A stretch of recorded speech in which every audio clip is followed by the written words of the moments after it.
Hi guys, and welcome back to today's video, and today we're going to go over the second round of the tournament that I played. My opponent was actually lower rated than me, but he played pretty well. I started with the move c4, the English opening, and he played knight to f6.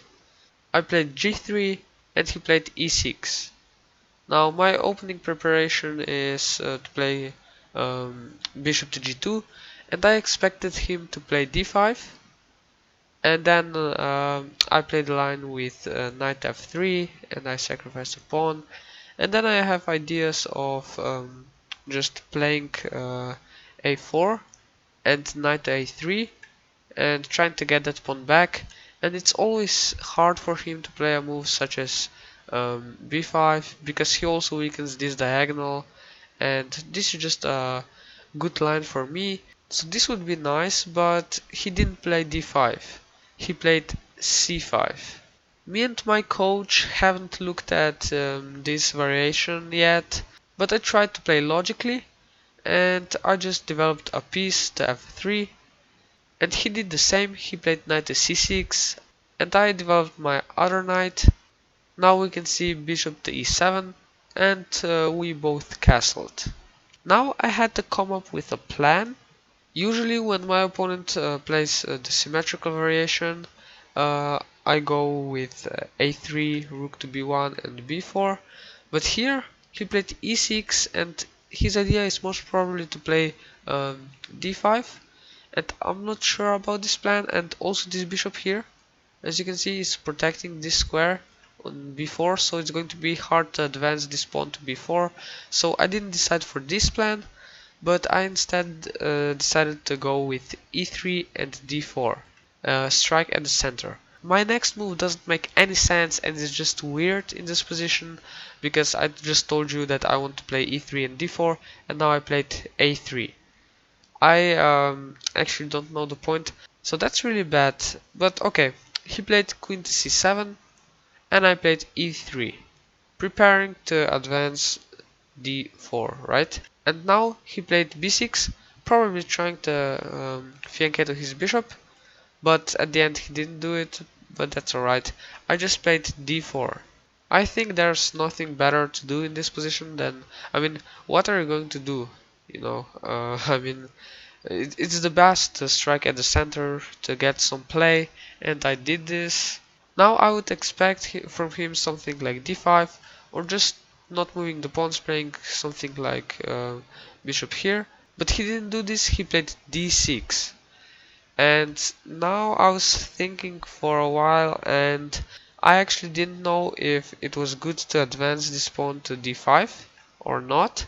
I saw that I get more space with this, but I wasn't really sure if I want to do this, because if I keep this tension in the center like we can see it here, then I think that's quite good for me, but I really wasn't sure, and at the end I just decided to play e4, asking him to go into Marozzi bind pawn structure. You can see that if he takes, I recapture. We have Marozzi bind pawn structure, and just in case you didn't see our video about this, please go check it out. It's a good video. But okay, he didn't take on d4, but he played rook to d8. He wanted to get his rook to the same file as my queen, just getting his rook to a useful file, and I played d5. I decided to go for more space, and I think this was the right idea. That's the best move, in fact, because you always want to have more space, right? You want to have space for your pieces to move, and the opponent's pieces have less space, and that means that they're kind of stuck and they're in the way for each other. So that's why I played d5, and I think that's a really nice move. So okay, here he could take this pawn, and then I would recapture it with my e-pawn, and you can see that I really have more space. I can put my bishop here to b2 or anywhere, put my rook to e1 probably, and just have a nice game. But he didn't take it.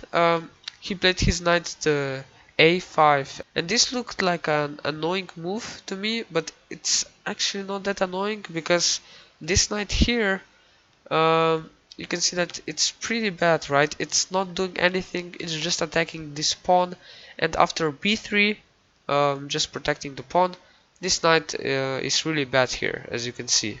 But I still have to make sure that I protect this pawn here. I can't move my queen anywhere because he just takes our pawn. So that's the annoying side of this knight being here on a5, but otherwise I think it's a pretty passive knight. So here he played a6, probably wanting to get some action on the queen side, to just play b5 and, you know, try to open some files and just do whatever he wants to do. And here I had to come up with a plan, and I don't know, I just wanted to you know, protect this pawn, because if he plays something like b5, this knight could probably jump to this square, and then this pawn is going to be unprotected. And I also wanted to play f4 at some point and also move my queen, so that's why I played knight to d2 here, protecting this pawn and this pawn even more. But I don't know, this seems like a pretty passive move. I'm not sure about this one. But alright, here he played rook to b8, really trying to play this b5 move. And that's why I just played a4. And you might say that this square here on b4 it's pretty weak, but at the moment it's actually not, because black can't get to this square and he can't make use of it. So okay, now we can see bishop to d7, and I'm finally free. I can finally move my queen to e2, which wasn't that great. It was probably better to move it to c2, but I don't know, you will see why this queen on e2 wasn't the best, and it's because now he took our pawn, I had to recapture, and he played rook to e8, putting his rook on the same file as my queen, of course, and I had to move my queen. I mean, I didn't have to, but I think that it's the best to move the queen out of there, because there are always some tricks and discoveries. So I moved it to d3, and now you can see that it was probably better to put it on c2, because now I just moved my queen there, there, and now it's maybe going to go to c2 back. So I just lost 3 moves instead of just 1 move here. And yeah, these are the little mistakes that cost you the game.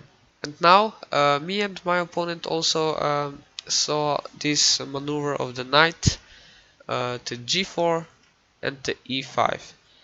And I don't know why this was so scary to me. I thought that, oh my god, if he gets his knight to this e5 square, then that's just terrible for me. But it's actually not, because when this knight is on e5, I can always push it out of there with f4 or just something, you know. It's not that scary. I'm just, I don't know, I didn't have a feeling for this, and I don't know why I thought this was just really bad for me. And so okay, he played knight to g4, and because I was so scared of this move knight to e5, I played f4, and this is a total blunder. But okay, let's see what happens if I do something else, if I don't just blunder with this move. Computer recommends rook to b1, and it's because of this move, bishop to f6. This pin would be pretty annoying here on the rook. That's why he wants to play rook to b1. Now if black jumps here on e5, we can just move the queen to c2, and now you can see that I can have ideas of f4, just pushing this knight away if it ever gets annoying or something. And this knight it's a pretty good knight on this square, but it's not going to be here forever, as I said. But okay, I played f4, really bad move, and he played bishop to f6, and that's why we can see this pin is really annoying here on our rook. And my idea was, of course, after f4 to play this h3 move, to kick this knight away, so he has to go somewhere there. But now after this move bishop to f6, which I didn't see, he can play something like rook to e3, and he's attacking my queen. The knight is defending the rook, so everything is defended. And now I have to move, and I really don't want to play this position. So this just looked bad for me.